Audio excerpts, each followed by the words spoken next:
Hello friends, வணக்கம். இன்றைக்கி tiffin பணியாரம் பண்ண போகிறோம். பணியாரத்துக்கு மாவு ரெடியாக இருக்குது. வெங்காயம், பச்சை மிளகாய், கருவேப்பிலை, கடுகு எல்லாம் தாளித்து ஊற்றி ரெடி பண்ணி வச்சுருக்கேன். மஞ்சத்தூள் போட்டிருக்கேன். இப்போது நம்ம பணியாரத்தை ஊற்றலாம்.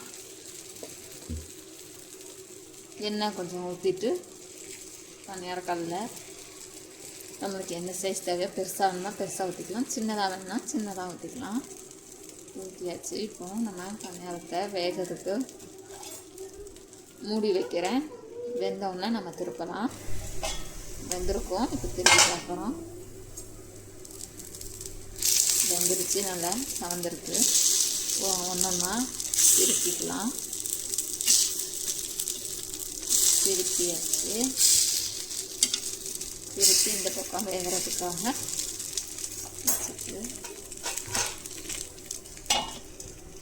மூடி வச்சிடலாம். இப்படி வெந்துருச்சு. அந்த பக்கமும் ரெண்டு பக்கமுமே வெந்துருச்சு. நம்ம எடுத்துடலாம். எடுத்து சாப்பிட கொடுக்கலாம். வெந்துருச்சு. இப்போ எடுத்தாச்சு. எடுத்தோம். இப்போ அதுக்கு தேங்காய் சட்னி, கார சட்னி ரெடியாக இருக்குது. இப்போ நம்ம